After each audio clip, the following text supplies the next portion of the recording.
সবাই পড়ুন আউযু বিল্লাহি মিনাশ শাইতানির রাজিম বিসমিল্লাহির রাহমানির রহিম والسماء ذات البروج واليوم الموعود وشاهد ومشهود قتل أصحاب الأخدود النار ذات الوقود إذ هم عليها قعود وهم على ما يفعلون بالمؤمنين شهود وما نقموا منهم إلا أن يؤمنوا بالله العزيز الحميد জোরে বলেন আল্লাহু আকবার হালকা ইকো আল্লাহ পাক বলেন والسماء ذات البروج শপথ নক্ষত্র বিশিষ্ট আসমানের ওয়ালিয়াউমিল মাউউদ শপথ বিচার দিবসের ওয়াশাহিদ ওয়া মাশহুদ শপথ ঈদের দিন এবং জুমার দিনের আল্লাহ বললেন কুতিলা আসহাবুল উখদুদ শপথ আল্লাহ পাক বলেন অগ্নিকুণ্ডের অধিপতিরা ধ্বংস হয়েছে প্রচুর পরিমাণ ইন্ধনযুক্ত আগুন তারা জ্বালিয়েছিল আর মুমিনেরা কি করে তারা তার পাশেই লক্ষ্য করছিল আল্লাহ বলেন মুমিনদের কোনো অপরাধ ছিল না ওরা একমাত্র ঈমান এনেছিল কার প্রতি প্রিয় ভাইরা আমার সূরাতুল বুরুজ নবী করিম সাল্লাল্লাহু আলাইহি ওয়াসাল্লামের মাক্কি জিন্দেগিতে নাযিল হয়েছে শেষের দিকে মোট আয়াত 22 438টি শব্দ এই হচ্ছে সূরাতুল বুরুজ আমি আপনাদের সামনে এর কয়েকটা আয়াতে কারিমা তেলাওয়াত করলাম কেন যেহেতু আমরা মাহফিলটা দিয়েছি ঈমান এবং আমল শিখার জন্য ঈমান শিক্ষার জন্য ঈমান আনতে গেলে যে কি পরিমাণ বিপদ মুসিবত সেটা জানাবার জন্যই আমি সূরাতুল বুরুজ আপনাদের সামনে তেলাওয়াত করলাম এবং এখান থেকে আমাদের কিছু শিক্ষার কথা বলবো ইনশাআল্লাহ বন্ধুগণ এই সূরাটি বিশ্বনবীর উপরে এমন সময় নাযিল হয়েছিল যখন মক্কায় মুসলমানদের উপরে চরমভাবে জুলুম এবং নির্যাতন চলছিল ঈমানদারদের উপরে ঈমানদারদের মনোবল ভেঙে যাচ্ছিল ঈমানদারদের মনোবল চাঙ্গা করতে গিয়ে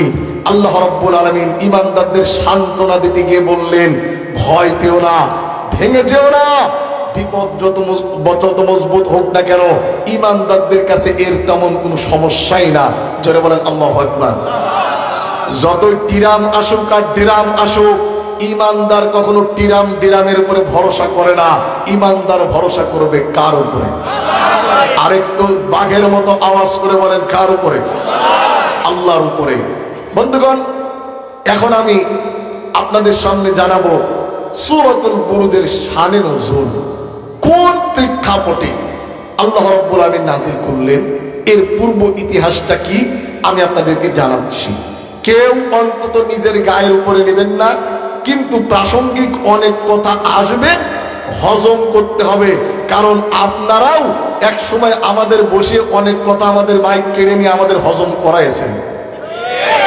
এখন হজম করতেই হবে তবে গার উপরে পেতে নিয়েন না ভাইরা আমার হযরত সুহাইব রাদিয়াল্লাহু তাআলা আনহু বলেন পূর্ব যুগে একজন জালিম বাদশা ছিল কি বাদশা আমাদের অঞ্চলেও কিছু জালিম বাদশা ছিল না সেই জালিম বাদশার নাম ইউসুফ জোনওয়াস সেই জালিম বাদশা নিজের রাষ্ট্রের ভিতরে মূর্তি পূজা চালু করছিল আমাদের দেশ থেকে যিনি 45 মিনিট নিয়মায় নিয়ে চলে গেল উনিও কিন্তু উনার দেশের আনাসে কানাসে এখানে সেখানে যেখানে মানুষ বসা জায়গা সেখানে কিন্তু উনি মূর্তি পূজা চালু করছিল পূর্ব যুগে যে জালিম বাদশা ছিল তার দরবারে একটা জাদুকার ছিল সেই জাদুকর দুয়া দিয়ে তাবিজ দিয়ে ঝাড়িয়ে ফুকে বাদশার ক্ষমতার চেয়ারের পায়া মাঝে মধ্যে জাদু দিয়ে টাইট দিয়ে দিত। আমাদের দেশ থেকে যারা চলে গেল হাজার কোটি টাকা পাচার করে, উনাদের আশপাশে কিছু সরকারি মৌলবী ছিল, যারা উনাদেরকে সরকারি মৌলবীরা মাঝে মধ্যে চতুর্থ আসমান নাই একেবারে জান্নাতুল ফেরদৌসের টিকিট দিয়ে তাদেরকে জান্নাতে পৌঁছাই দিত।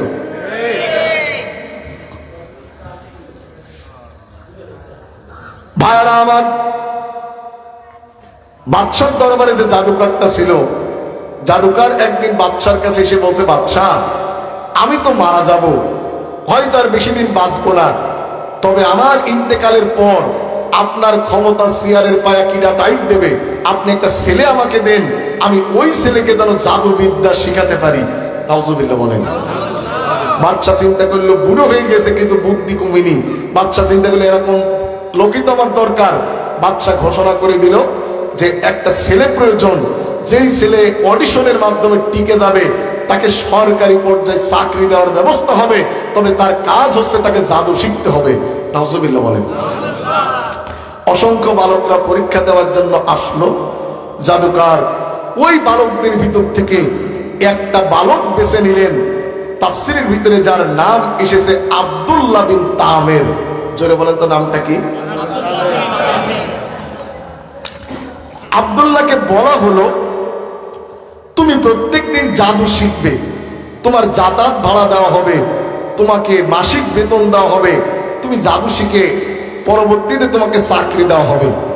আব্দুল্লাহ প্রত্যেক দিন সকাল বেলায় ঘুম থেকে উঠে জাদুর ক্লাসে আসে, আবার বিকেল বেলায় বাড়ি চলে যায়। এই ওখানে কথা বলছে কারা? কথা বন্ধ করো। সাদে ভিড় নেই, যত ভিড় সব বাম পারে। ভাইরা আমার, ওই বালক আব্দুল্লাহ প্রত্যেক দিন জাদুর ক্লাসে আসে, জাদু শিখে চলে যায়। আমার ভাইরা, এমনি করে দিন চলে গেল, মাস চলে গেল, বছর চলে গেল। আব্দুল্লাহ প্রত্যেক দিন জাদুর ক্লাস থেকে জাদু শিখে বাড়ি চলে যায়। হঠাৎ একদিন আব্দুল্লাহ জাদুর ক্লাস থেকে বাড়ি ফেরার সময় রাস্তার অপোজিটে তাকিয়ে দেখে সুন্দর একটা ঘর। আব্দুল্লাহ একটা ঘর দেখতে পেলেন রাস্তার অপোজিটে। ওই ঘরের ভিতরে গিয়ে দেখেন একজন বৃদ্ধ মানুষ সেজদারত অবস্থায় রয়েছে। চিৎকার করে বলেন না সুবহানাল্লাহ। আব্দুল্লাহ কিছুক্ষণ অপেক্ষা করলেন। অপেক্ষা করার পর বৃদ্ধ মানুষটার ইবাদত শেষ হয়ে যাওয়ার পর আব্দুল্লাহ জিজ্ঞাসা করলেন, আপনি এখানে কি করলেন? বৃদ্ধ মানুষটা বললেন, তুমি কে? ওই ছেলেটা বলল, আমার নাম আব্দুল্লাহ। বৃদ্ধ মানুষটা বলল, আমি আমার রবের ইবাদত করলাম। চিৎকার করে বলেন না আল্লাহু আকবার। আব্দুল্লাহ জিজ্ঞাসা করলেন, আপনি কি বাদশার ইবাদত করলেন নাকি? মুরব্বি দুদকের পানি ছেড়ে দিয়ে বলে, যুবক, না না না, আমি বাদশার ইবাদত করি না, বরং তোমাকে আমাকে ওই বাদশাকে যিনি তৈরি করেছেন আমি সেই আল্লাহ পাকের ইবাদত করি। চিৎকার করে বলেন না আল্লাহু আকবার। আমরাও ইবাদত করব কার? ইয়া আইয়ুহান নাসু উবুদু রাব্বাকুমুল্লাযী খালাকাকুম ওয়াল্লাযীনা মিন ক্বাবলিকুম লাআল্লাকুম তাত্তাকুন। শুকর গোলামি করো, দাসত্ব করো সেই রবের যিনি তোমাকে সৃষ্টি করেছেন। আল্লাহ পাক আরো বলেন, মা খালাকতুল জিন্না ওয়াল ইনসা ইল্লা লিয়াবুদুন।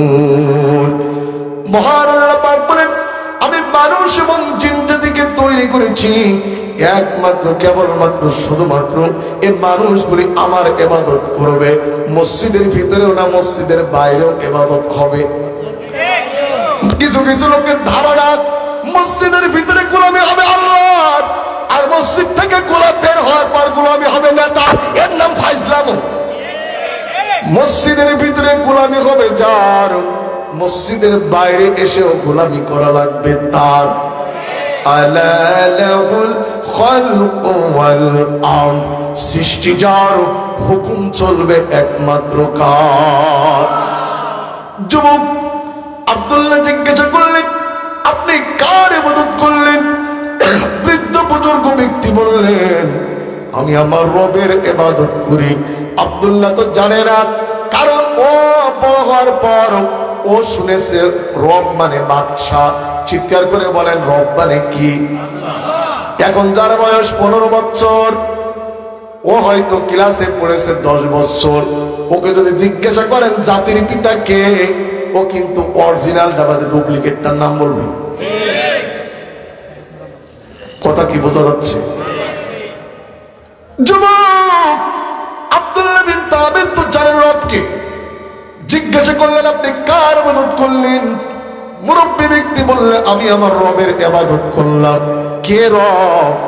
এবার মুরব্বী ব্যক্তি বললেন, রব্বুনা রব্বুস সামাওয়াতি ওয়াল আরদ, রব হচ্ছেন তিনি যিনি আসমান এবং জমিনটাকে তৈরি করেছেন, তিনি আমার রব, তোমারও রব।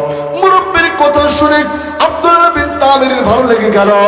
আব্দুল্লাহ বিন তামির গোপন ইসলাম কবুল করলো, পড়ে নিল লা ইলাহা ইল্লাল্লাহ, জোরে লা ইলাহা ইল্লাল্লাহ, সুবহানাল্লাহ, আলহামদুলিল্লাহ, লা ইলাহা ইল্লাল্লাহ, সুবহানাল্লাহ, আলহামদুলিল্লাহ, লা ইলাহা ইল্লাল্লাহ, আর জোরে সুবহানাল্লাহ, আলহামদুলিল্লাহ, লা ইলাহা ইল্লাল্লাহ।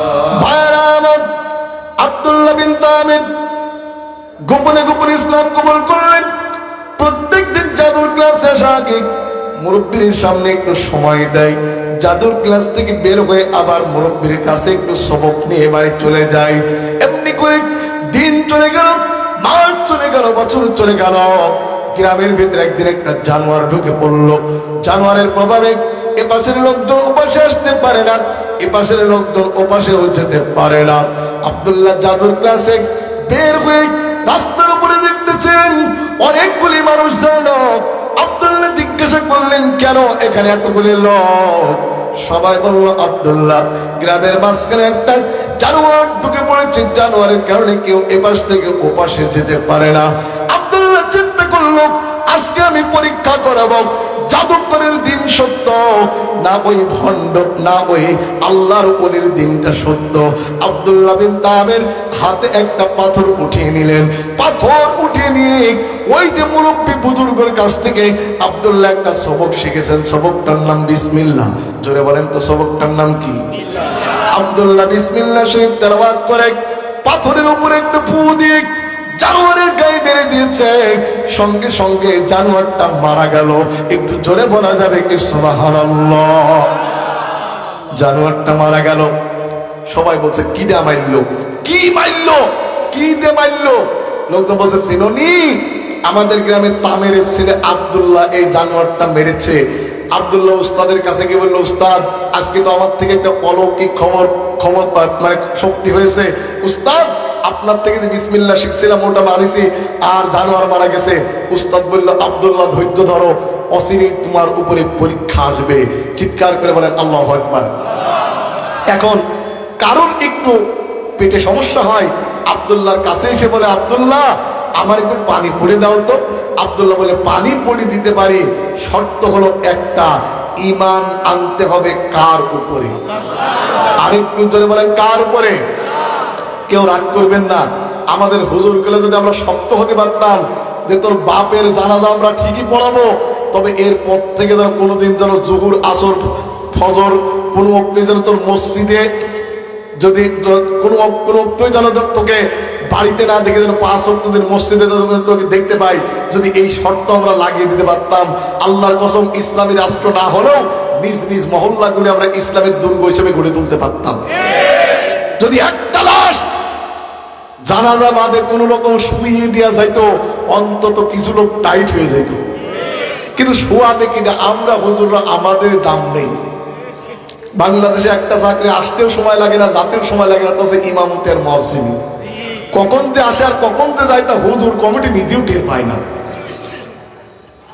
আপনারা চলে যাচ্ছেন নাকি? এখন আব্দুল্লাহ বলছে আমি তোমার জন্য দোয়া করতে পারি, তুমি ঈমান আনো। জোরে বলেন কার উপরে? আল্লাহর উপরে। লোকজন কথা মতো বলে কি করতে হবে? আব্দুল্লাহ বলে তুমি পড়ো লা ইলাহা, আরেকটু জোরে বলেন লা ইলাহা। সকলে ঈমান আনে। আব্দুল্লাহ তার জন্য দোয়া করে, আমার আল্লাহ আব্দুল্লাহর দোয়া কবুল করে লোকের সমস্যার সমাধান করে দেয়। একটু আস্তে করে বলেন সুবহানাল্লাহ। এমনি করে চলে যাচ্ছেন না তো আপনারা? এমনি করে দিন চলে গেল, মাস চলে গেল, বছর চলে গেল। আব্দুল্লাহ মানুষদেরকে ট্রিটমেন্ট দেয়, গোপনে গোপনে আব্দুল্লাহ ইসলাম কবুল করায়। বাদশাও জানে না, বাদশার গোয়েন্দারাও জানে না। এই যে ৩৬-এর আন্দোলনে গোয়েন্দা বিভাগ ফেল হয়ে গেল, আমাদের যিনি ছিল উনি নিজেও বুঝতে পারেনি, ওনার সংসারও বুঝতে পারেনি। আব্দুল্লাহ বিন তামিম এভাবে করে বাড়িতে থাকেন, জাদুর ক্লাসে যান, মুরব্বির কাছেও যান। হঠাৎ বাচ্চার একজন মন্ত্রী অন্ধ হয়ে গিয়েছে। মন্ত্রী বহু জায়গায় ট্রিটমেন্ট নিয়েছে, মন্ত্রীকে কেউ ভালো করতে পারে না। হাজার হাজার টাকা মন্ত্রী খরচ করেছে, কেউ তাকে ভালো করতে পারে না। কোন একজন লোক মন্ত্রীকে বলল, মন্ত্রী সুস্থ যদি হতে চাও আব্দুল্লাহ বিন তামিরের বাড়িতে চলে যাও। মন্ত্রী এক বস্তা টাকা নিয়ে আব্দুল্লাহর বাড়ি হাজির। এক বস্তা টাকা নিয়ে আব্দুল্লাহর কাছে গিয়ে বলতেছে, আব্দুল্লাহ আমার সুস্থ করে দাও, এক বস্তা টাকা তুমি নাও। আব্দুল্লাহ বললেন, মন্ত্রী আমি হচ্ছে আল্লাহর গোলাম, টাকা দিয়ে কখনো আল্লাহর গোলামদের ক্রয় করা যায় না। আল্লাহু আকবার। পতিত স্বৈরাচার টাকা দিয়ে সে অনেক হুজুর কিনেছিল, কিন্তু আল্লামা দেলোয়ার হোসেন সাঈদীকে কিনতে পারেন নাই, আল্লামা জসিমউদ্দিন রহমানীকে ঠিক কিনতে পারেন নাই, আমির হামজাকে কিনতে পারে নাই, মুফতি রফিকুল ইসলাম মাদানীকে কিনতে পারে নাই। কিন্তু অনেক হুজুরদেরকে পতিত স্বৈরাচার টাকা দিয়ে ম্যানেজ করছিল। কথা বলেন ঠিক না বেঠিক? আপনারা বলেন তো, মন্ত্রী আব্দুল্লাহর বাড়ি কয় বস্তা টাকা নিয়ে গেছে? কারণ অত টাকার অভাব নেই। জন্ম নিবন্ধনের কার্ড উড়াই লেখে, উড়াই ভুল করে, ঠিক করতে গেলে দেয় ৪,০০০, অন্ধ ভাতা করতে নেই ৫,০০০, গর্ভবতী ভাতা করতে নিয়েছে ৩,০০০। কথা বলেন ঠিক না বেঠিক? এইরকম ভাবে হাজার হাজার কোটি টাকা পাচার করেছে। এইরকম মন্ত্রী সেকালেও ছিল। মন্ত্রী এক বস্তা টাকা নিয়ে জেলে চলে যাবে ভাববেন? ঠিক আছে, ঠিক আছে, আলোচনা করব কি, তুললেন তো লাস্টে। ভাইরা আমার, আব্দুল্লাহ বিন তামির বলছে, মন্ত্রী টাকা দিয়ে কখনো আল্লাহর গোলামদের কিনা যায় না। বলছে কি করলে তুমি আমার চোখটা ভালো করবে? আব্দুল্লাহ বলছে, তোমার চোখ ভালো করতে পারি একটা শর্তে, ভালো করার মালিক আমি না। জোরে বলেন ভালো করার মালিক কে? وَإِيَمْسَسْكَ اللَّهُ بِضُرٍّ فَلَا كَاشِفَ لَهُ وَإِنْ يُرِدْكَ بِخَيْرٍ فَلَا رَادَّ لِفَضْلِ اللَّهِ। নবী, আল্লাহ যদি তোমার কোনো কল্যাণ করতে চাই, এই কল্যাণ থেকে তোমাকে কেউ বাঁচাতে পারবে, এই কল্যাণ থেকে তোমাকে কেউ ফেরাতে পারবে না। আমার আল্লাহ যদি কারো অকল্যাণ করতে চাই, এই অকল্যাণ থেকে তাকে কেউ বাঁচাতে পারবে না। আল্লাহ যদি কারো বিরুদ্ধে চলে যায়, রান্না করা ভাত পড়ে থাকবে, খাওয়ার সময় পাবলিক তাকে দেবে না। সব ক্ষমতার মালিককে। জোর হলো না? আরো জোরে, জোরসে বলুন। এখন এক শ্রেণীর লোক বলছে সকল ক্ষমতার উৎস জনগণ। এই জনগণ, এদের যদি হয় ৪ বার পাতলা পায়খানা, ৩ বার যদি হয় বমি, সমস্ত ক্ষমতার মালিক জনগণ চিঠি পড়ে বলবো, আল্লাহ কোথায় গেলে তুমি? লোকজন ধরাধরি করে বাড়িতে নিয়ে যাওয়ার পরে বউটা জিজ্ঞেস করছে, শিবানীর বাপ তোমার কি হয়েছে? বলছে, মা সেই কথা তুমি আর শুনো না, ক্ষমতার মালিক সিটিয়ে পড়েছে। সব ক্ষমতার মালিক কে? আব্দুল্লাহ বলছে, মন্ত্রী ভালো করার মালিক আমি না রে মন্ত্রী, ভালো করার মালিক আমার আল্লাহ। কি করলে তোমার আল্লাহ আমাকে ভালো করে দেবে? আব্দুল্লাহ বলছে, আমি তোমার জন্য দোয়া করব, তবে তোমাকে শিরকিয়াতের নাপাক থেকে তোমাকে পবিত্র হওয়া লাগবে। কি বললে পবিত্র হব? আব্দুল্লাহ তাকে শিখিয়ে দিলেন, আপনারাও পড়েন লা ইলাহা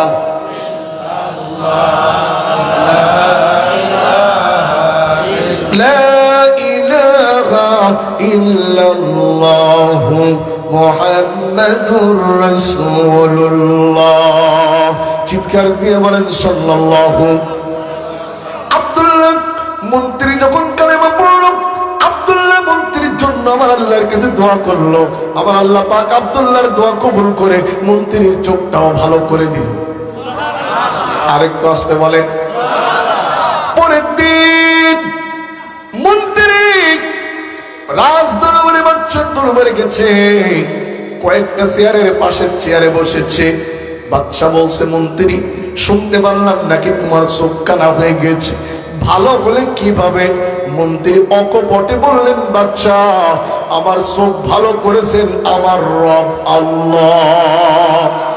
আল্লাহ তুমি দয়ার সাগর রহমানুর রহিম, তোমার দয়াই পূর্ণ আমার সারা নিশিদিন। জোরে বলেন মারহাবা। মন্ত্রী তোমার চোখ ভালো করেছে কি? আমি তো ব্যস্ততার কারণে যেতে পারিনি। আমার বাংলাদেশের বিভিন্ন দলের লোকজন তোমাদের হাতে ধরে বলে, পায়ে ধরে বলে, এমন দল করো না যে নেতা ব্যস্ততার কারণে তোমার দেখার সময় পায় না। এমন দল কখনো করো না যে দলের নেতা তোমার জানাজায় এসে দোয়া পড়তে জানে না। আপনি মারা যাবেন, আপনার নেতারা পালসার গাড়িতে লাথি মেরে স্টার্ট দিয়ে জানাজায় এসে দাঁড়াবে, সবাই সজ্জাও সজ্জাও, ভুড়ি উঁচু করা নেতা এসে একটু জায়গা করে দাও। এইবার লোকজন ঠেলে আপনি সামনের কাতারে গেলে বাইক নিয়ে বলবেন, যিনি মারা গেল, মারা যাওয়ার পর অপূর্ণ ক্ষতি হয়ে গেছে, তার মারা যাওয়ার কারণে আমরা দুঃখিত, তার মতো সম্পদ পাওয়া যাবে না। গলা ফাটিয়ে বক্তব্য দিয়ে একেবারে 15 মিনিট ধরে বক্তব্য দিয়ে এবার হুজুরের কাছে, হুজুর ওই সেই নিয়তটা বলেন তো। হুজুর বলছে, কোন নিয়ত? বলছে, জানাজার নিয়ত। হুজুর বলছে, নামাজ তো মানতে। হুজুর ওইভাবে না, বাংলায় বলেন। যে নেতা তোমার জানাজার নিয়ত বাংলায় শুনতে চায়, ও নেতার ভিতরের অবস্থা কি? এরপরে হুজুর বাংলায় বলল, এরপর হুজুর নিয়ত করল আল্লাহু আকবার সুবহানাকা আল্লাহুম্মা, নেতা মুখ বুঝে দাঁড়িয়ে আছে। এরপরে হুজুর দ্বিতীয় তাকবীরে দরুদ পড়েছে, তৃতীয় তাকবীরে দোয়া পড়েছে, চতুর্থ তাকবীরে শেষ করেছে। এরপরে বলছে, হুজুর হুজুর সেইটা বলে দেন। বলছে, কোনটি? ওই যে নামানোর সময়। হুজুর বলল, বিসমিল্লাহি ওয়া আলা মিল্লাতি রাসূলিল্লাহ। মিথ্যা কথা, রাসূলের মিল্লাতের উপর চলিনি। হুজুর ওই নেতা ওকে জোর করে বলিয়ে দিয়ে যেই দেখছে লাশটা নামানো হয়ে গেছে, 0 1 2 3, এবার ফোন করে বলছে, হ্যালো কেসমত আলী? বলে, হ্যাঁ। বলে, 5 লাখ দিবি, এ যে পদে ছিল এই পদটা তোকেই দেব। তোমার জানাজার এখনো দাফন হয়নি, তোমার নেতা পদ বিক্রি করাই ব্যস্ত। এমন দল করো না যে দল করলে তোমার নেতা তোমার জানাজায় চোখে পানি ফেলে দোয়া করতে পারে না। এমন দলের আশপাশ দিয়ে মুসলমান তুমি চিও না। আমি বলছি না তোমার জামাত ইসলাম করা লাগবে, আমি বলছি না তোমাকে তাবলীগ করা লাগবে। আমি বলছি এমন লোকের সাথে থাকো যাদের সাথে থাকলে অন্তত তোমার নেতা এসে তোমার জানাজাটা পড়াতে পারে। আমি কোনো দলের দালালি করতে আসিনি, কোনো দল আমাকে টাকা দিয়েও আনেনি।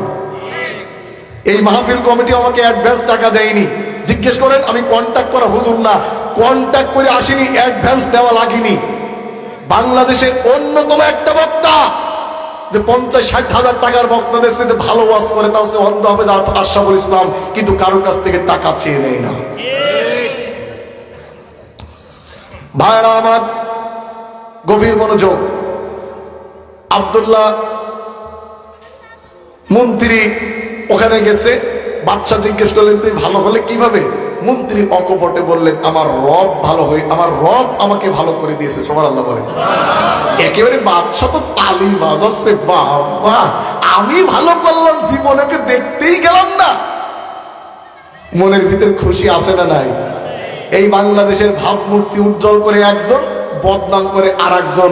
যারা বাংলাদেশের ভাবমূর্তি ক্ষুণ্ণ করে তারা আবার উন্নয়নের বয়ান ছাড়ে। কথা বলেন ঠিক না ঠিক? বন্ধুগণ, পাখির রাজা ফিঙে সমাবেশের আয়োজন করেছে। জনে বলেন তো কিসের আয়োজন করেছে? সব পাখি উপস্থিত। দুটো পাখি আছে নাম হুতুম পেঁচা, এরা এসে বসেছে স্টেজের সামনে। ফিঙে রাজা বলছে কে আসো? সচেতন মহলকে বলবো দুজন অতিথির কারণে মঞ্চের সৌন্দর্য নষ্ট হয়ে যাচ্ছে। কে আসো? সচেতন মহলকে বলছি তাদেরকে ঘাড় ধরে বের করে দাও। হুতুম পেঁচা দুটো পাকনায় ঝাঁপ মেরে মেরে বলছে জাহাপানা আমাদেরকে নির্দেশ করুন, তাকে ঘাড় ধরে বের করে দিচ্ছি। যাদেরকে দেখতে ইচ্ছে করে না তারা আজকাল উন্নয়নের গল্প ছাড়ে, আর আমাদের তা শুনতে হয়। ভারত গভীর মনোযোগ। এই কি কোনো সমস্যা নাকি? চলে যাচ্ছে নাকি লোকজন? বারাবার আব্দুল্লাহ বিনতা ওই যে মন্ত্রী অকপটে বলল জাপানা আমার রব আমাকে ভালো করেছে। মন্ত্রী এবার মন্ত্রীর কথা শুনে বাচ্চা বলছে আমি তোমার রব, আমি তোমার রব, আমি তাহলে তোমাকে ভালো করে দিয়েছি।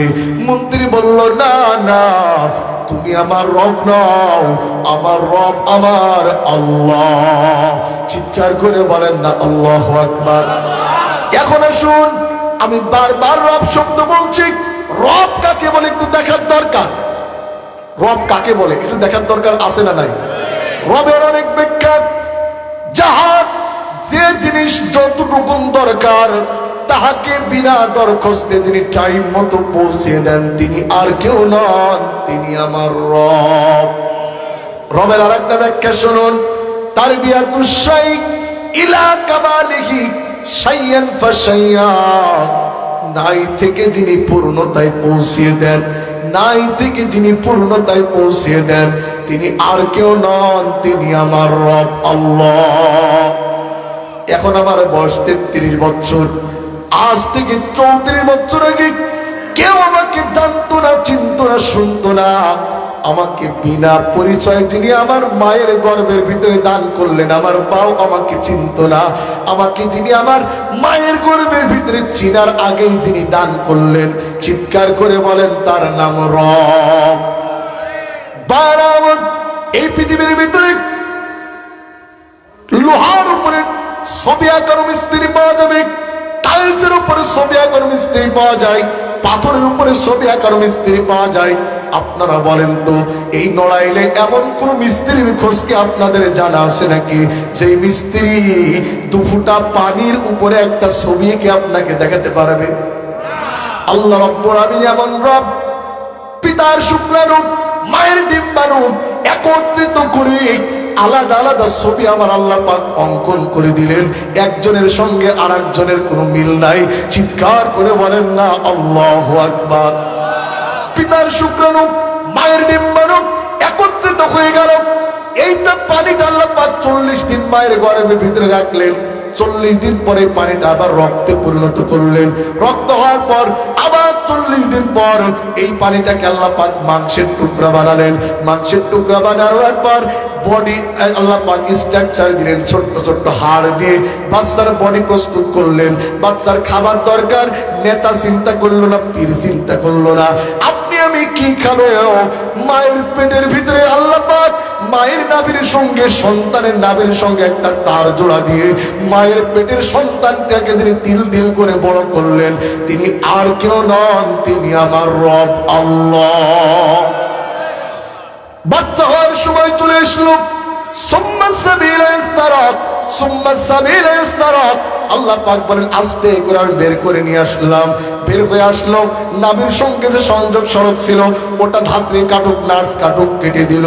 কি খাবে মা চিন্তা করে নাই, বাবা চিন্তা করে নাই। তুমি আমি পৃথিবীতে আসার 6 মাস আগের থেকে আল্লাহ পাক মায়ের বুকের উপরে ডবল লাইনের দুধ চালু করে দিলেন। যিনি তোমাকে নিয়ে এত ভাবলেন তিনি আর কেউ নন, তিনার নাম রব। 6 মাস দুধ খেয়ে চলে গেল, এখন আর দুধে হবে না। এবার আল্লাহ পাক মুখের ভিতরে আপন কুদরতের দাঁতের ব্যবস্থা করে দিলেন। সুবহানাল্লাহ বলেন। আপনারা আছেন তো সবাই? এই দাঁতের জন্য কোন ডিসি অফিসে দরখাস্ত দিয়েছে? কোন গণভবনে কি দরখাস্ত দেওয়া লেগেছে? দাঁত চলে এলো।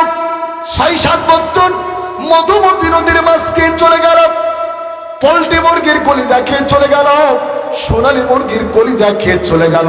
এখন আর পোল্ট্রি মুরগির কলিজা বা মধুমতি নদীর ছোট মাছ খেলে হবে না। নিজাম ভাই গরু ট্রিটমেন্ট করবে, বড় বড় গরুর গোশত খাওয়া লাগবে। আল্লাহ পাক আপন কুদরতে মুখের ভিতর থেকে ছোট্ট দাঁতগুলি বোল্ড আউট করে মুখের ভিতরে কুড়োল মার্কা, কোদাল মার্কা, জাতা মার্কা কয়েক প্রকার দাঁত আল্লাহ পাক মুখের ভিতরে দিয়ে দিলে। একটু সুবহানাল্লাহ কর, আরেকটু জোরে কর সুবহানাল্লাহ। দাঁত যখন পড়ে গেল, নানিতে দাদিতে বসে, এই নানা এদিকে আয়, দাঁতটা হাতে নে, ওই পাশে একটা ইঁদুরের গিত্ত আছে, ওকে যা। গেলাম, যে নানি শিখিয়ে দিচ্ছে, নানা বল ইন্দুর। এ দেখেন 2-3 জন কয়েছে, আর বুদ্ধিমান কয়টা চুপ করে গেছে। ইন্দুর ভাই, তোমার চিকন দাঁতটা দেও, আমার মোটা দাঁতটা নেও। ইন্দুর যদি কারোর ভাই হয়, আচ্ছা বলেন তো ইঁদুরের কাজ কি? এর ভুঁই ধান কাটা, ওর ভুঁই গম কাটা, ওর তোষক কাটা। ইঁদুর যদি কারোর ভাই হয় আর ও যদি সমাজে কোনো দায়িত্ব পায়, ও জনগণের রাস্তা কেটে, ব্রিজ কেটে, নদীর বাঁধ কেটে আমেরিকা কানাডায় জমা করে।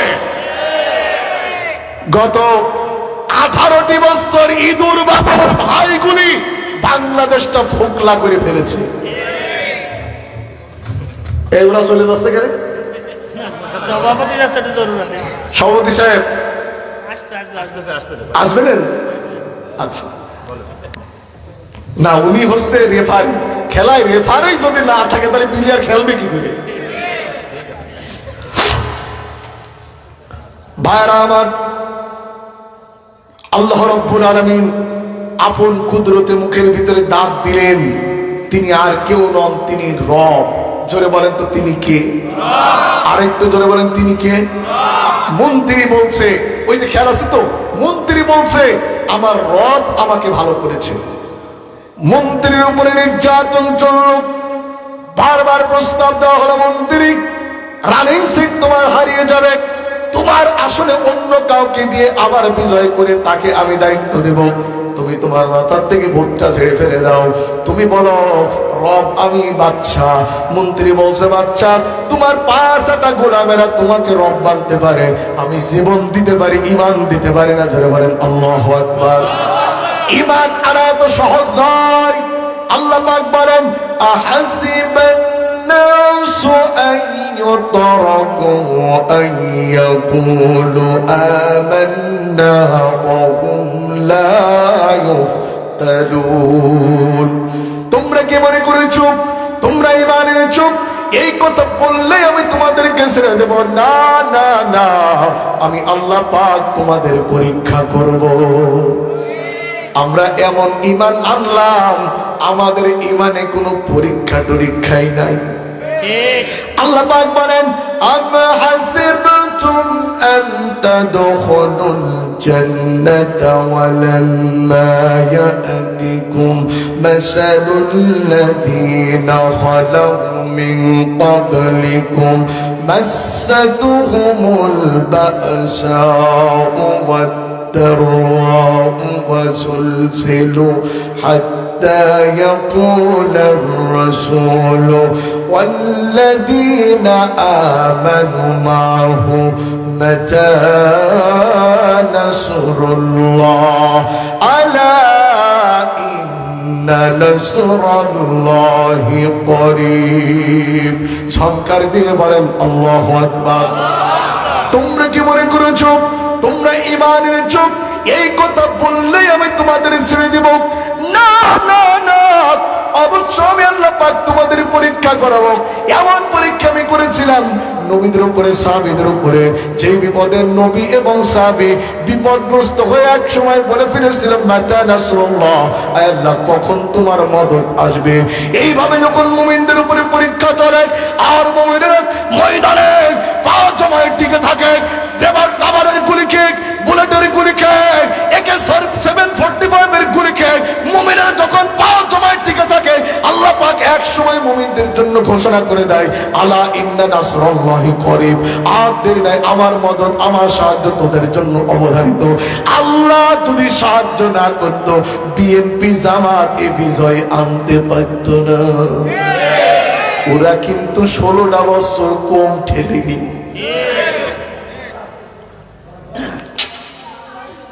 আমার খুব ডিস্টার্ব হচ্ছে, কি বিষয়টা কি? পিছনে না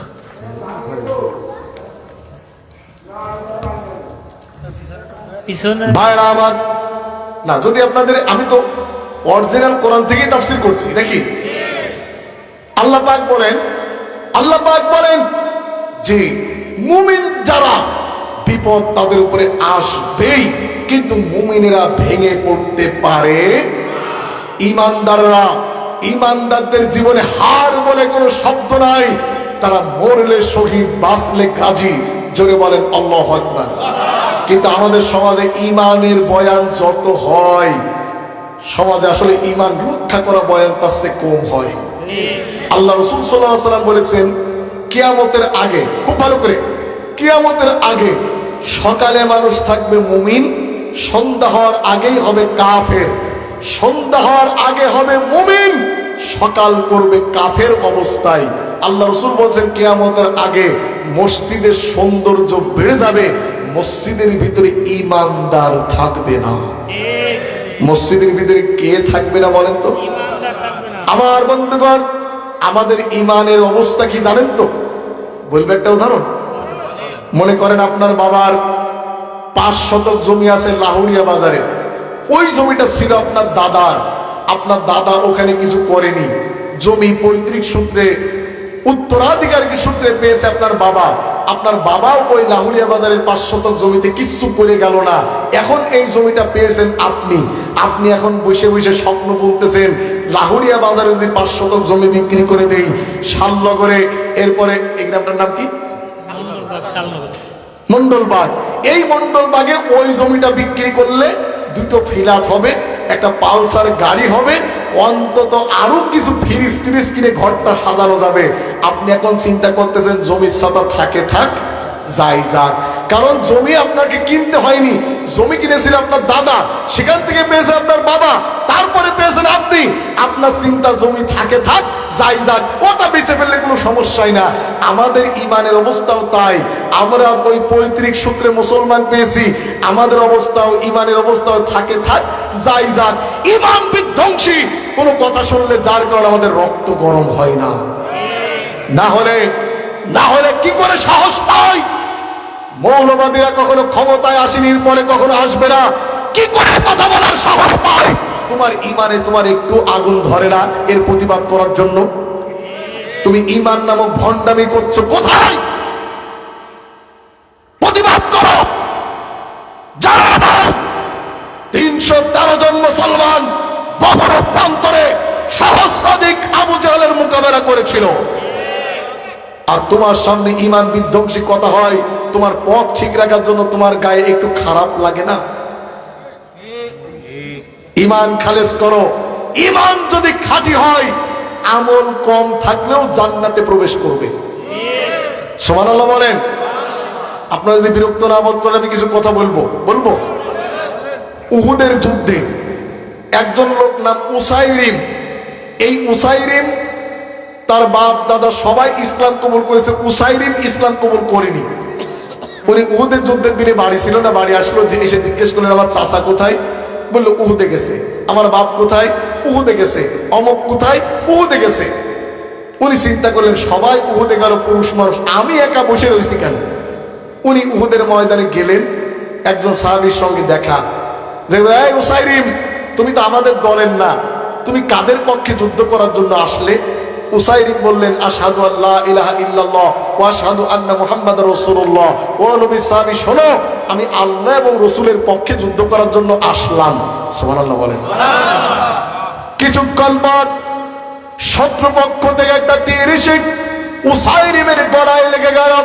উসাইরিম এখনো শাহাদাত বরণ করেননি, মুমূর্ষু হয়ে গেল। কয়েকজন সাহাবী ধরাধরি করে তার বাড়িতে পৌঁছে দিয়ে একজন সাহাবী তার বোনের কাছে জিজ্ঞাসা করলেন, তোমার ভাই কি ইসলামের পক্ষে ময়দানে গেছিল না ইসলামের বিপক্ষে গিয়েছিল? বোন বলতে পারছে না। ওই উসাইরিম গলাটা আস্তে করে হাত লাগায় ইশারা দিয়ে বললেন, ও নবীর সাহাবী শোনো, আমি আল্লাহ এবং রাসূলের পক্ষে যুদ্ধ করার জন্য গেছিলাম। এই বলে লোকটার ইন্তেকাল হয়ে গেল। বিশ্ব নবী শোনার পরে বললেন, ফিল জান্নাহ, এই লোকটা আল্লাহর জান্নাতে চলে যাবে। আপনারা বলেন কয় ওয়াক্ত নামাজ পড়েছে, যাকাত দিয়েছে, পরিশুদ্ধ ঈমানের কারণে জান্নাতে গেছে। কিন্তু আমাদের ঈমানের ভিতরে খালি ভেজাল আর ভেজাল। আমরা ঈমান আনছি বাপ কেন্দ্রিক, পীর কেন্দ্রিক, দরগা কেন্দ্রিক, দুর্গা কেন্দ্রিক। আমরা আল্লাহকে একনিষ্ঠভাবে আমরা ঈমান আনতে পারিনি। যদি একনিষ্ঠভাবে ঈমান আনতে পারতাম, এই জমিনে অনেক আগেই ইসলাম কায়েম হয়ে যেত। আমরা ঈমান এনেছি বাবা কেন্দ্রিক, যত জিকির সব বাবার নামের জিকির, আছে না নাই? আমি আমার আলোচনায় বলি, আমার হিন্দু ভাইরা হয়েছে মা নিয়ে ব্যস্ত, আর মুসলমান করে হয়েছে বাপ নিয়ে ব্যস্ত। হিন্দুদের মা দুর্গা, মা কালী, মা সরস্বতী, আর মুসলমানদের দয়াল বাবা, গনি বাবা, ন্যাংটা বাবা, সলেমান বাবা, বাবারে বাবা, ওরে বাবা, আরো আছে খাওয়া বাবা। আসে ভণ্ড বাবাদের জিকির কি? মসজিদ নম্বর হুজুরে চকে মহিমা জানে, গলার মালা বানাইয়া ধীরে ধীরে টানে।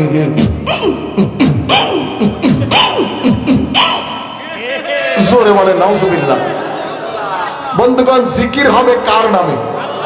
আরেকটু হাত উঁচু করে বলেন তো কার নামে? আল্লাহর নামে বাঁচতে চাই, আল্লাহর নামে মরতে চাই। যদি প্রয়োজন হয় আল্লাহর নামকে ধারণ করতে গিয়ে, আল্লাহর নামের মর্যাদা রক্ষা করতে গিয়ে বুকে দাদা রক্ত দিতে হবে। কারা কারা প্রস্তুত আছেন হাত তুলে আল্লাহকে দেখান। নারায়ে তাকবীর। আল্লাহ আমাদের কবুল করুন, জোরে বলেন আমিন। ঈমান আনার পর সর্বপ্রথম কাজ হচ্ছে নেক আমল করা। আমার রিক্সা এবং ভ্যান সমিতির সমস্ত ভাইদের প্রতি আহ্বান, আগামী কালকে থেকে নামাজ পড়বেন। অন্তত যেখানে আজান হবে যাত্রীকে বললেন পারলে এখান থেকে বসে থাকেন, না হলে আমি নামাজ পড়া ছাড়া যাবো না। আপনার রিজিকে যিনি বরকত দিবেন তিনি কে? নিজে পরিবর্তন হন। আল্লাহ বলেন, লিমা তাকুলুনা মা লা তাফালুন। হে বিশ্বাসীরা, তুমি সে কথা কেন বলো যা নিজে আমল করো না? আল্লাহু আকবার বলেন। যা হোক, আমরা সেই মন্ত্রীর নির্যাতনের কাছে ছিলাম, মনে আছে কথা? ওয়াজ কি চলবে না বন্ধ হবে? কয়টা বাজে? হ্যাঁ, একটু জিকির করেন লা ইলাহা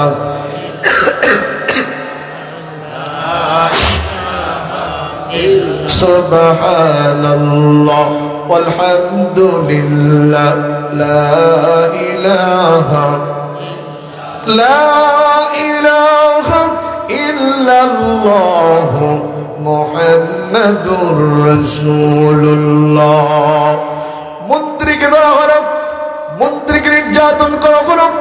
মন্ত্রী বলছে, বাচ্চা, তোমার পাঁচ একটা গোলামেরা তোমার কথা শুনতে পারে, আমি আল্লাহর গোলাম, তোমার কথা আমি শুনতে রাজি না। মন্ত্রীকে নির্যাতন করে করে মেরে ফেলা হলো। মন্ত্রী জীবন দিল কিন্তু ঈমান দিল না। জোরে বলেন আল্লাহু আকবার।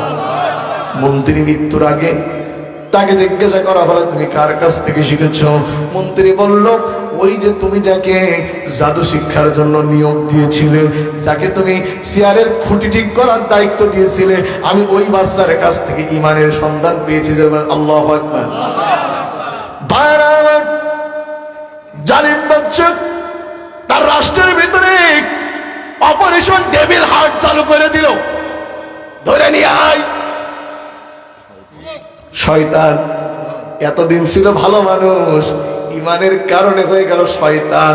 ঈমান আনার, ঈমানের দাওয়াত গোলাম আজম সে সময় দিয়েছিল। গোলাম আজমের সে সময় চা খাওয়া জায়েজ ছিল। পরবর্তী যখন নিজের স্বার্থের উপরে আঘাত লেগে গেল, কত যুদ্ধ অপরাধী হয়ে গেল। কি বলেন, ঠিক না বেঠিক? সাবধান। আব্দুল্লাহকে ধরে নিয়ে আসা হলো। আব্দুল্লাহকে বলা হলো, আব্দুল্লাহ তুমি এই সমস্ত আজে বাজে কথা কোথায় পেয়েছো? আব্দুল্লাহ বলছে আজে বাজে কথা না। জিজ্ঞাসা করলেন তোমার রবকে? আব্দুল্লাহ বলল, বাচ্চা শুনে নাও, আমার রব আমার আল্লাহ। চিৎকার করে বলেন না আল্লাহু আকবার। ভাইরা আমার, আব্দুল্লাহকে গ্রেফতার করে পিটানো হলো। আব্দুল্লাহ বল, আমি বাদশাহী তোদের রব। আব্দুল্লাহ বলল, না, কোশ্চিন কালেও বলতে পারি না, কোশ্চিন কালেও বলতে পারি না, তুমি আমার রব। আব্দুল্লাহ এক সময় বেহুশ অবস্থায় মারতে মারতে কঠিন রিমান্ড শুরু হয়ে গেল। আব্দুল্লাহকে জিজ্ঞাসা করা হলো, আব্দুল্লাহ তুই এই কথাগুলি কোথায় পেয়েছিস বল। আব্দুল্লাহ বলতে চায় না। বেহুশ অবস্থায় আব্দুল্লাহ এক সময় বলে দিলেন, ওই যে রাস্তার অপোজিটে একটা গির্জা, ওখানে একজন পাদ্রী আছে, আমি তার কাছ থেকে দিনের দাওয়াতের সন্ধান পেয়েছি। জালিম বাচ্চার গোয়েন্দা বিভাগের লোকজন ওই বৃদ্ধ পাদ্রীটাকে ধরে নিয়ে আসলো। বৃদ্ধ পাদ্রীটাকে ধরে নিয়ে এসে জালিম বাচ্চা জিজ্ঞাসা করছে, হাওন আঙ্কেলের মতো, মনে আছে কথা? হাওন আঙ্কেল কলকাতায় যে আনারের লাশ নাকি আবিষ্কার করলো টয়লেটের মধ্যে, সে হাওন আঙ্কেল কোথায় চলে গেল দেশের লোকজন জানতেও পাইল না।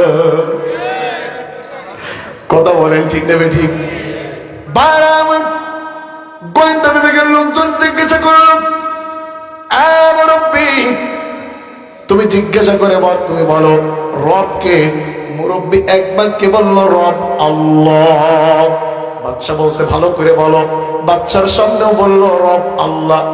বাচ্চা বলছে, চাচা একটু ভেবে দেখো, তুমি ঘোষণা করে দাও রব আমি বাচ্চা, তাহলে তোমার টিসিবির কার্ড দেব, তেলের চিন্তা, চালের চিন্তা, আপাতত ডালের চিন্তা করা লাগবে না। টিসিবির কার্ড দেব, যারা পাওয়া লোক টাকা দেব না, তোমার মতো 5-8 আমার যাদের তাদের দেব। কি বলেন, ঠিক হবে? ঠিক। মুরব্বী কোন মতে রাজি হলো না। এরপরে বাচ্চা বলছে, চাচা ভেবে দেখো, তুমি মুক্তিযোদ্ধা হওয়ার বিরোধী হও, ওটা বড় কথা না, তোমাকে ভুয়া মুক্তিযোদ্ধার কার্ড বানিয়ে তোমাকে কমান্ডো বাহিনীর হেড বানাবো।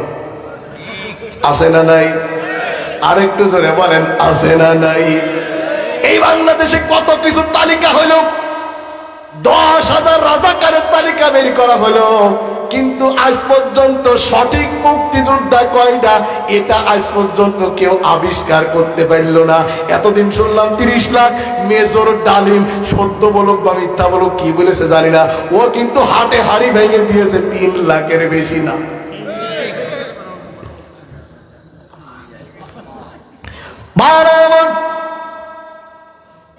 বলছে তোমাকে মুক্তিযোদ্ধা ভাতা দিয়ে দেব, এক বাক্যে বলো রব আমি বাচ্চা। বৃদ্ধ মানুষটা বলছেন, না না, তোমার টাকার কাছে আমি মাথা নত করবো না, আমার জীবন যাই যায় তারপর আমি তোমাকে রব বানবো না। জল্লাদকে নিয়ে আসা হলো। জল্লাদকে বলা হলো, জল্লাদ আমার সভাসদের সামনে তাকে হত্যা করে দাও, আমার সভাসদের সামনে বৃদ্ধকে হত্যা করে দাও। জল্লাদ হত্যা করার জন্য ছুরি উঁচু করেছে। বৃদ্ধ মানুষটা ছুরিটা দেখে মিসমিস করে হাসতেছে। বাচ্চা বলছে, জল্লাদ ছুরিটা নামাও, ছুরিটা নামাও। বৃদ্ধ মানুষটা মনে হয় রাজি হয়ে গেছে, ছুরিটা নামাও, দ্রুত ভোটার আইডি কার্ডটা নাও, টিসিবির কার্ডও দিয়ে দাও, মুক্তিযোদ্ধার ভাতাও শো করে দাও। বৃদ্ধ মানুষটা মনে হয় রাজি হয়ে গেছে। বৃদ্ধ মানুষটা বলছে, বাচ্চা তুই এবং তোর সংসারা, তুই এবং এখন তো নেতাদের চাইতে সামসারাই হইসই করতেছে। আস্তে করে কল, অধিকাংশ জায়গায় নেতার চাইতে সামসার পাওয়ারই। এক এলাকায় এক নেতার বিয়ে হবে, নেতার বিয়ে হবে, সামসা নেতার সাথে মোটরসাইকেলের পিছনেই তো থাকে।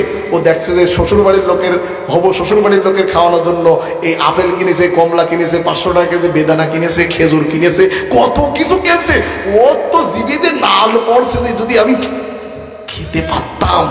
এখন এই কন্যা পক্ষের লোকজন ঢুকছে, ও ওই রুমের ভিতর ওদের সাথে ঢুকে পড়েছে। এখন কন্যা পক্ষের লোকজন ছেলে পক্ষের কাছে প্রশ্ন করছে, গো এ ছেলের সঙ্গে তো আমাদের মেয়ে বিয়ে দেবো, তার টাকা মাকা কেরাম আছে? ছেলেরা কিছু বলছে না। সামসা বলছে, কয় টাকা লাগবে? সোনালী ব্যাংক, অগ্রণী ব্যাংক, কৃষি ব্যাংক, জনতা ব্যাংক। আরে ইসলামী ব্যাংকের টাকা এলোমেলো হবে বলে আমরা আগেই ওটা ভারতে পাঠাইছি, কারণ সালমানে বলতো আমাদেরই লোক। আমরা জানতাম যে এই ব্যাংকের কি বলে ওইটার নাম কি, এস আলম, ও তো আমাদেরই লোক। আমরা জানতাম যে ব্যাংকও খাওয়া শুরু করেছে, এই জন্য ওখান থেকে টাকা পয়সা পাঠিয়ে আমরা ওই জায়গা নিরাপদ জায়গায় পাঠিয়ে দিয়েছি। বাবা এত টাকা? বলছে আম বাগান টাগান আছে নাকি? ছেলে পক্ষের লোকজন কিছু বলছে না। চামচা বলছে সোনালি আম, রূপালি আম, রাজশাহী হাড়িভাঙ্গা আম, ল্যাংড়া আম, আরো আছে ফজলি আম। কয়টা আম আপনাদের মেয়ে খাতে পারবে? তার পেট আর কত বড়? বলে বাবা ওই পুকুর টুকুরের কি অবস্থা? চামচা বলছে যে রুই মাছের পুকুর, কাতলা মাছের পুকুর, তেলাপিয়ার পুকুর।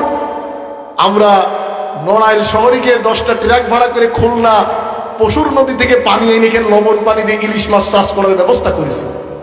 বলে বাবা এত কিছু! এর ভিতরে যার দেখতে এসেছে ওবার ঠক করে একটা কাশি দিয়েছে। কন্যা পক্ষের লোকজন বলছে সেটার কাশিও আছে। চামচা বলছে শুধু কি কাশি, ওর যক্ষাও আছে। আপনারা বলেন বিয়ে থাকবে না ভাঙবে? আচ্ছা বলেন তো, এই যে বিয়েটা ভেঙে যাচ্ছে কার কারণে? একটু জোরে কোন, কার কারণে? অধিকাংশ জায়গায় আগেও দেখছি, এখনো দেখছি চামচা কয়টা এমন ভাবে হইচই শুরু করেছে, ওর কারণে নেতার ভিড় নষ্ট হয়ে যাচ্ছে। একই দল গ্রুপ 3-4টে, ট্যাংরা ভাইয়ের গ্রুপ, পুটি ভাইয়ের গ্রুপ, শৈল ভাইয়ের গ্রুপ। কেন এক হয়ে যেতে পারো না? কোরআন এক, সুন্নাহ এক, আল্লাহ এক, রসুল এক। কোরআনের জন্য সুন্নাহর জন্য ভেদাভেদ ভুলে গিয়ে এক সামিয়ানার নিচেই চলে আসো। ওয়াতাসিমু বিহাবলিল্লাহি জামিআ ওয়া লা তাফাররাকু। যেদিকে কোরআন আছে সেদিকেই তোমাদের আহ্বান করি। আমি কি বলেছি যে আপনারা জামাত ইসলাম করেন? বলেছি কি বলেন? বলেছি। বন্ধুগণ, কোরআন সুন্নাহর জন্য ঐক্যবদ্ধ হন। জালিম বাদশা ছুরি দেখাচ্ছে, বৃদ্ধ বুজুর্গ ব্যক্তি হাসতেছে, বলছে এই কার্ড রেডি করো, একের কার্ডের ব্যবস্থা করে দাও। বৃদ্ধ মানুষটা বলছে তুই এবং তোর চামচারা এই ছুরির নিচেই ধার দেখছিস, আমি বৃদ্ধ এই ছুরির নিচে আমার জান্নাত দেখছি। বারবার বৃদ্ধ মানুষটাকে সভাসদের সামনে আব্দুল্লাহ বিন তামের সে তো আটকা রয়েছে, তার ওই জালিম বাচ্চার সভাসদের সামনে তাকে হত্যা করে দেওয়া হলো। বৃদ্ধ মানুষ জীবন দিল কিন্তু ইমান দিল না। ধরে বলেন আল্লাহু আকবার। ইমানের এত সহজ নয়, ইমানটা আনা অত্যন্ত কঠিন একটা বিষয়। আল্লাহ কিন্তু ইমান পেতে বলেনি, আল্লাহ ইমান আনতে বলেছে। ইন্নাল্লাযীনা আমানু, যদি তোমরা ইমান আনো। আমরা আনার কাছাকাছি যাইনি। আল্লাহ পাক আমাদের ইমান আনার তৌফিক দান করুন। জোরে বলেন আমিন। আব্দুল্লাহকে ধরে হলো, আব্দুল্লাহকে ধরে আব্দুল্লাহকে প্রস্তাব দেওয়া, আব্দুল্লাহ তোমার উস্তাদ এবং মন্ত্রীকে তুমি তো দেখেছ আমি কি করেছি আমার দেশীয় বাহিনীর পাওয়ার দিয়ে। তোমার উস্তাদ এবং ওই মন্ত্রীকে দেখো, তুমি বলো রবকে।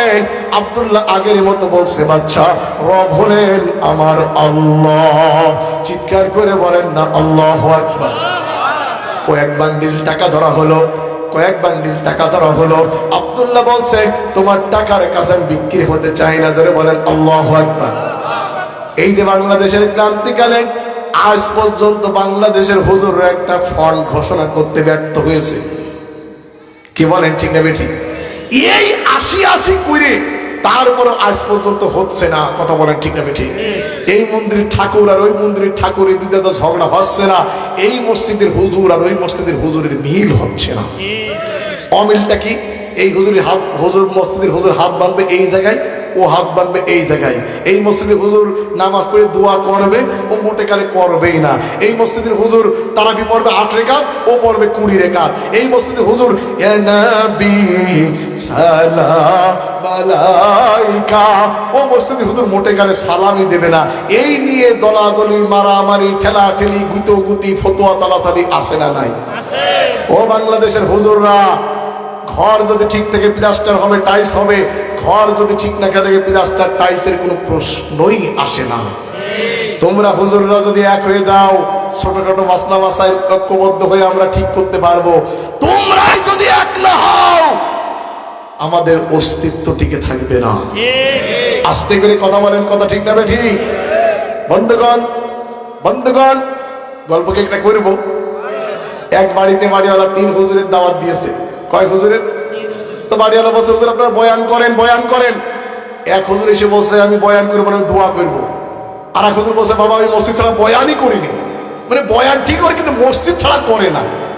আর একটা হুজুর, সে কোন দলের হুজুর না জানেন, সে হুজুরটা নাহমাদুহু ওয়া নুসাল্লি আলা রাসূলিল কারীম আম্মা বাদ বলে বয়ান শুরু করেছে। 10 মিনিট বয়ান চললো।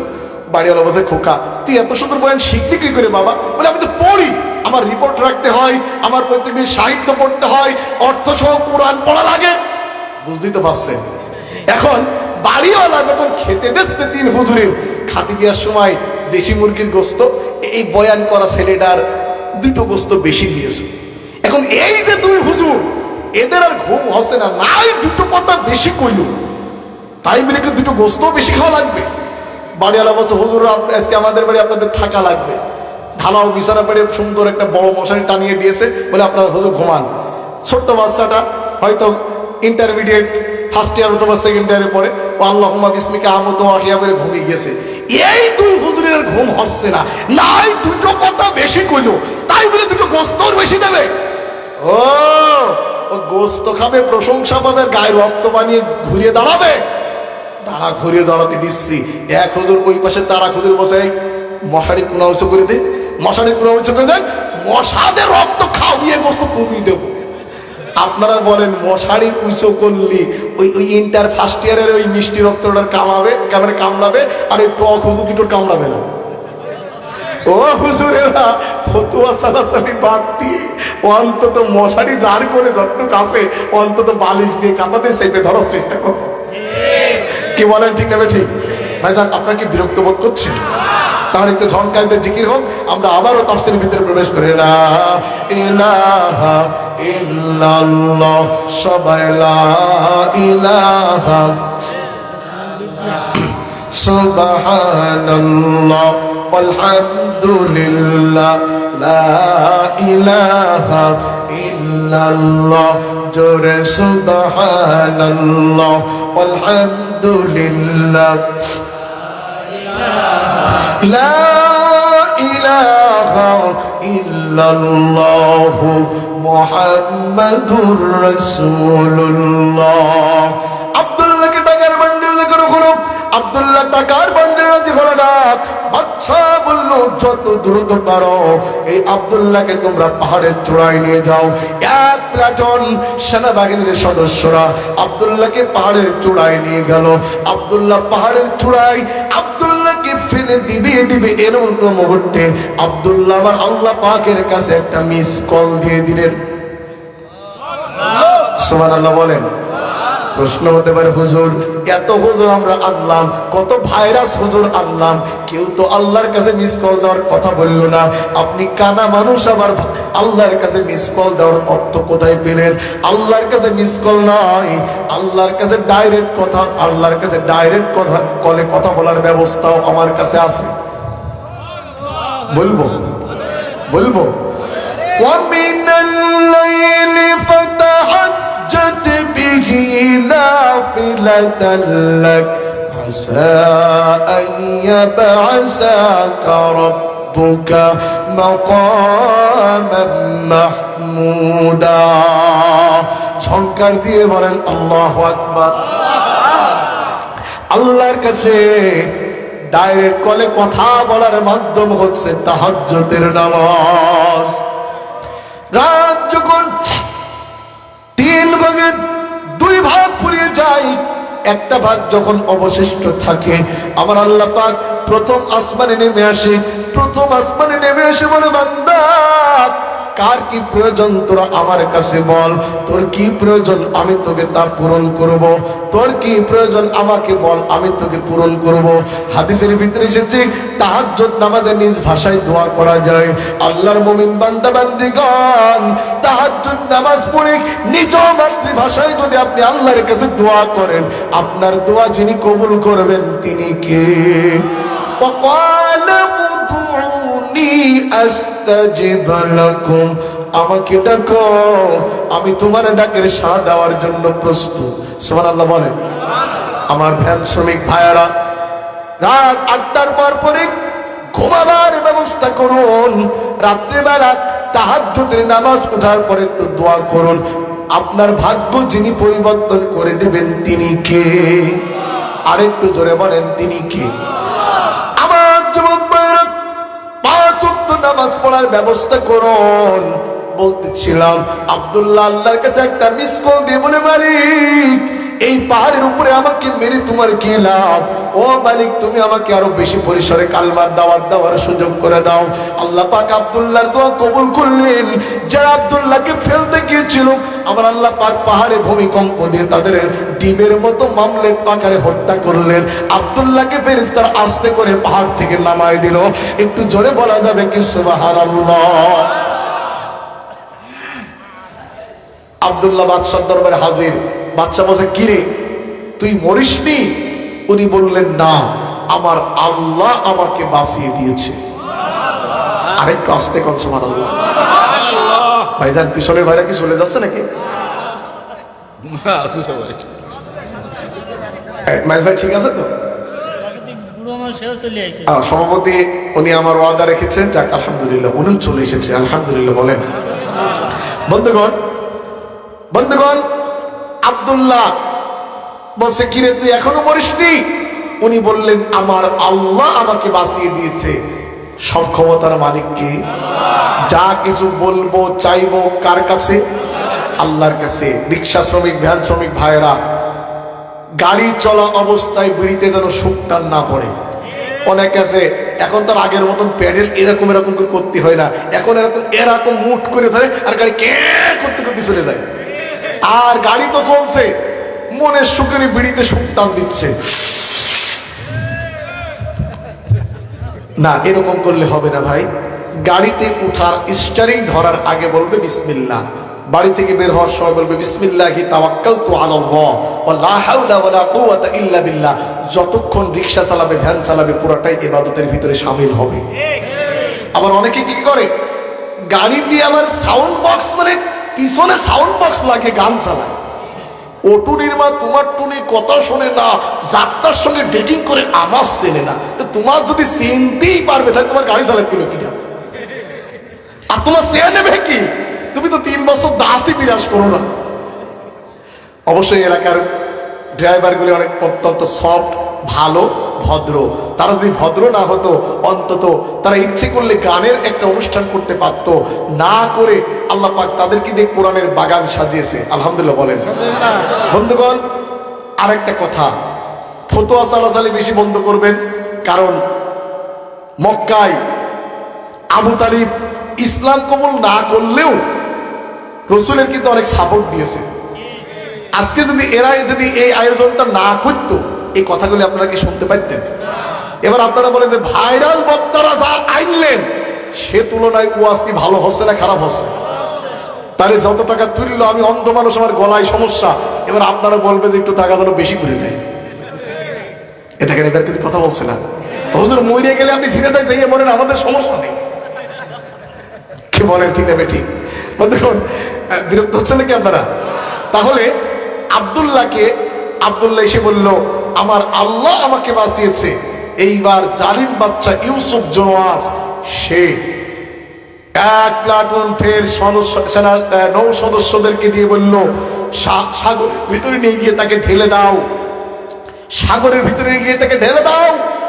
নৌবাহিনীর সদস্যরা সাগরের ভিতরে আব্দুল্লাহকে ঠেলে দিবে। ঠিক এই মুহূর্তে আবারও ওই আব্দুল্লাহ আল্লাহর কাছে একটা মিস কল দিলেন। সুবহানাল্লাহ বলেন। মাবুদ এই জায়গায় আমাকে মেরে কি লাভ? প্রশ্ন করতে পারেন, হুজুর আব্দুল্লাহ মিস কল দিলে দোয়া কবুল হয়, আমরা ফিলিস্তিনের জন্য এত ডাইরেক্ট কল দিয়ে দোয়া করলাম, তাও তো আল্লাহ কবুল করল না। সমস্যা দোয়াই নাই, সমস্যা আপনার। আল্লাহ রসুল বলেছেন, আল্লাহ রসুলের কাছে একজন সাহাবী এসে বলেন, হুজুর আপনি আমাকে এমন একটা আমল শিক্ষা দেন, আমি যেই দোয়া করব সেই দোয়া আল্লাহর দরবারে কবুল হয়ে যাবে। নবী আমার বলেন, সাহাবী পেটের ভিতরে হালাল খাবার ঢুকাও, তুমি যে দোয়া করবে সেই দোয়া আল্লাহর দরবারে কবুল হয়ে যাবে। ভাই পানি পড়ছে, আমি দোয়া করে দিই। জি ওই যে ওই পাশে এক ভাই, ও ভাই তো বললো দেন দোয়া করে দেন।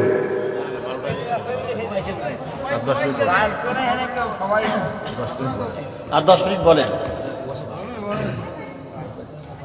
একটু জিকির করেন, লা ইলাহা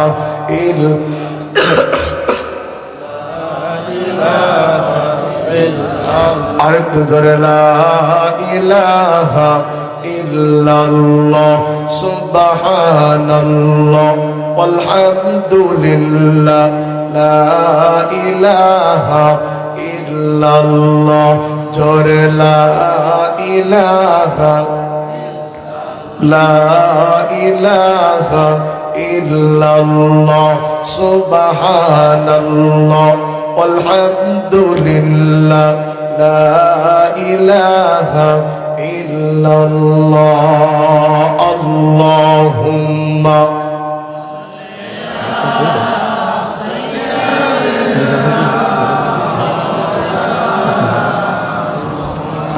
وعلى آل سيدنا مولانا محمد اللهم صل على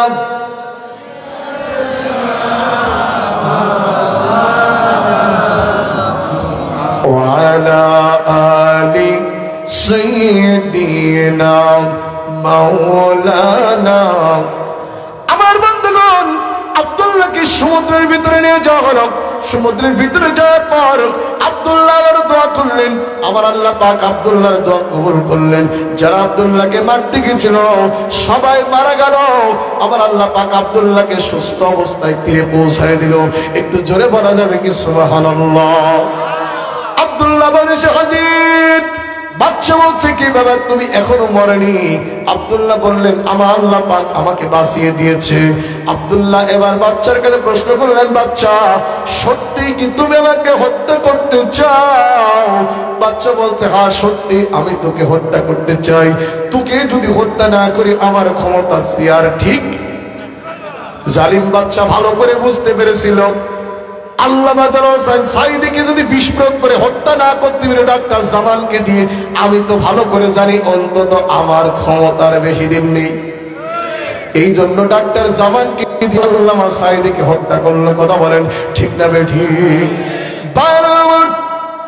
আব্দুল্লাহ বলছে, বাচ্চা সত্যি যদি তুমি আমাকে হত্যা করতে চাও শহরের মাঝখানে একটা মঞ্চ বানাও।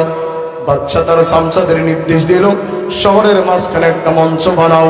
ওই মঞ্চের আশপাশে দেশের সমস্ত জনগণকে দাওয়াত দাও। মঞ্চের মঞ্চ বানানো হলো, মঞ্চের আশেপাশে দেশের সমস্ত জনগণকে দাওয়াত দেওয়া হলো। এবার বাচ্চা জ্বালাময় ভাষণ শুরু করলো, বলাবো না। মনে আছে না নাই? আরেকটু জোরে বলেন, মনে আছে না নাই? বাচ্চা জ্বালাময় ভাষণ দেওয়ার পর এই আব্দুল্লাহ মঞ্চের উপরে উঠে বসলেন। এইবার আব্দুল্লাহ তার ব্যাগের থেকে একটা তীর উঠিয়ে বাচ্চার হাতে দিল। ব্যাগের ভিতর থেকে একটা তীর বের করে বাচ্চার হাতে দিয়ে বলল, বাচ্চা এই তীরটা তোমার আইন অনুযায়ী নয়, এই তীরটা তুমি মারবে আমার আল্লাহর নিয়ম অনুযায়ী। সুবহানাল্লাহ বলেন। আমি তোমার হুকুম মতো মরবো না। এই তীরটা যদি তুমি আমার আল্লাহর বিধান মতো মারতে পারো তাহলে আমি আব্দুল্লাহ মারা যাবো। চিৎকার করে বলেন আল্লাহু আকবার। এই ওয়াজ কি আপনাদের ভালো লাগতেছে? কি ভাই কি আমার ভাইয়ারা, শুধু ওয়াজ শুনলে হবে না, আমাদের নামাজও পড়ার দরকার আছে। একটু জোরে কর।